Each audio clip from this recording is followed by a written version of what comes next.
The lipstick wasn't hers. I stood in the half-lit bedroom, the tube pinched between my thumb and forefinger like a spent shell casing. Crimson matte, a shade Elena swore made her look like a mortician's experiment. Hers were always coral or nude, she mocked anything louder. Yet here it was, wedged between the mattress and the headboard, cap missing, the gold band around the base scratched as if someone had pried it off in a hurry. The air smelled wrong too. Not the faint lavender of her shampoo, but something sharper, cedar and skin and sex. My pulse thudded in my ears, a dull war drum. I told myself the cleaning lady might have dropped it. I told myself anything. Rough day? Elena asked that night, sliding her arms around my waist from behind. Her voice was honey over broken glass. I could feel her smile against my shoulder blade. Long one, I muttered, staring at the stove where the sauce bubbled like it resented me. The spoon in my hand trembled. I pictured the lipstick rolling across the sheets, leaving a bloody trail. She kissed the back of my neck. You're tense. I wanted to whirl around, shove the tube in her face, demand whose mouth had worn my marriage like cheap paint. Instead I said, traffic. That was the first lie I swallowed. The signs stacked up slow, deliberate, like a house of cards built by a drunk. Late nights at the office became a refrain. Her phone, once an open book, now lived face down, silenced, a jealous little god. When it buzzed she'd glance, smirk, type with one thumb while stirring soup with the other. Who's that? I'd ask casual as I could. Work, she'd sing, not looking up. I started noticing the absences in her stories. The coworker she used to complain about, Marcus with the man bun and the laugh like a hyena, never came up anymore. Funny, I thought, how silence can scream. One Thursday I came home early. The apartment was dim, blinds half drawn, dust motes drifting through the slanted light like lazy ghosts. Her coat was on the hook, boots kicked off at angles that said hurry. I heard water running in the bathroom. I moved on instinct, soundless, heart jackhammering. The bedroom door was ajar. On the floor, a single black sock. Not mine. Too small, too fine. Cashmere. I picked it up, it was still warm. The bathroom door opened. Elena stepped out in my old Yale t-shirt, hair damp, cheeks flushed. She froze when she saw me holding the sock. That's, she started. Yours. I finished. My voice cracked like a teenager's. She blinked, recovered fast. Marcus left it last week. Team building thing. We crashed here after drinks. Team building. Drinks. The words curdled in my mouth. I wanted to believe her. God, I wanted to. The alternative was a chasm I couldn't measure. That night I lay beside her, eyes open, listening to her breathe. She'd rolled away, one arm flung over the edge of the bed like she was reaching for someone else. I stared at the ceiling and cataloged every moment I'd missed. The way she'd stopped saying I love you first, the new perfume, the hickey I'd convinced myself was a bruise from yoga. Love calcified into something brittle. 3 weeks later I found the messages. Her phone was charging on the nightstand. She'd fallen asleep on the couch watching some documentary about penguins. The screen lit when I bumped the cord. A preview. Asterisk Marcus asterisk miss your taste already. I swiped. The thread unspooled like intestines. Months of it. Explicit, intimate, merciless.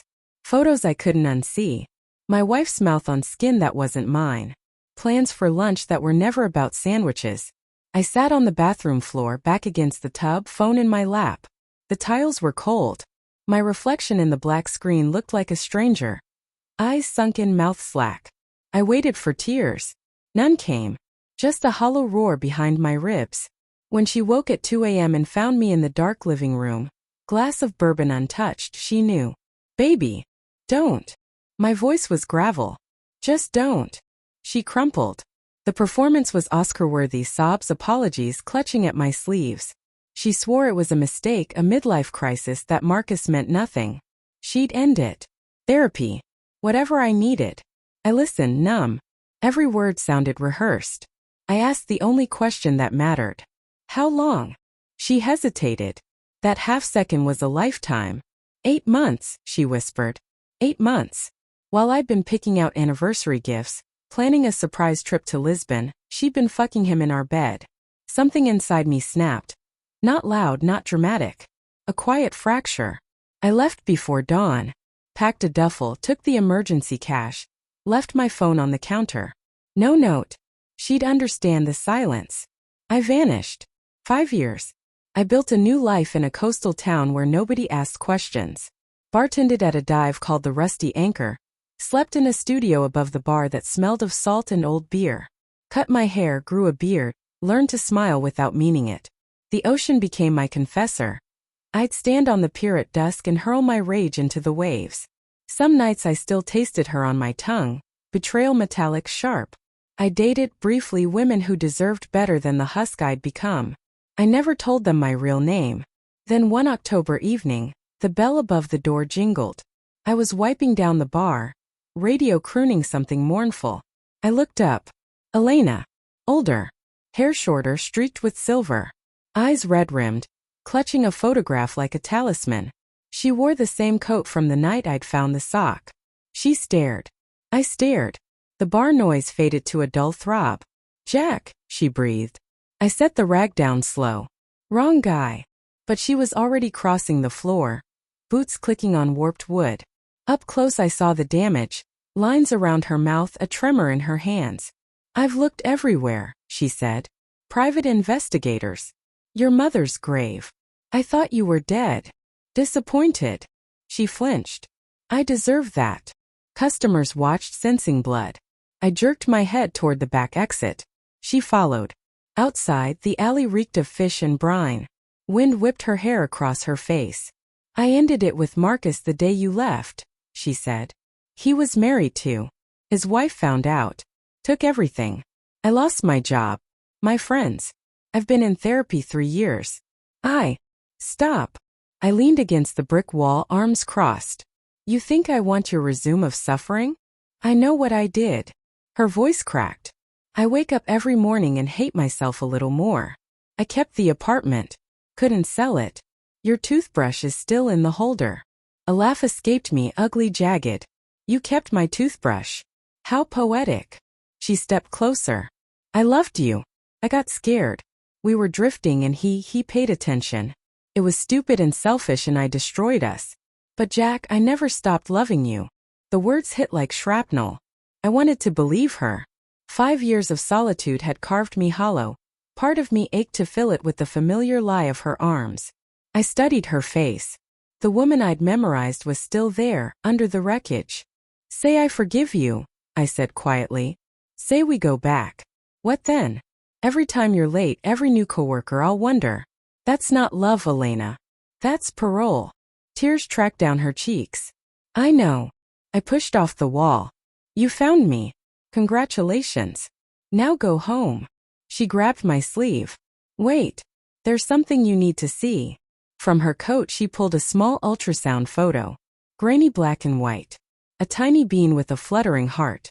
My stomach dropped. She's 4, Elena said. Your daughter. I named her Lily. After your grandmother. The world tilted. The alley spun. I took the photo with shaking fingers. The date stamped in the corner. Conceived 2 weeks after I left. Elena's voice was barely audible. I didn't know until after you were gone. I thought if I could just find you, tell you in person. I looked at the image. A life I'd never touched. A heartbeat I'd never heard. The ultimate betrayal wasn't the affair. It was the child she'd kept secret, letting me believe I'd walked away from nothing. I handed the photo back. You don't get to rewrite the ending. Jack. Goodbye, Elena. I walked inside, let the door slam. Didn't look back. Behind the bar I poured a shot with steady hands. The radio played on. Outside the ocean roared, indifferent. 5 years of running and the past had still caught me. But this time I wasn't disappearing. I was finally free.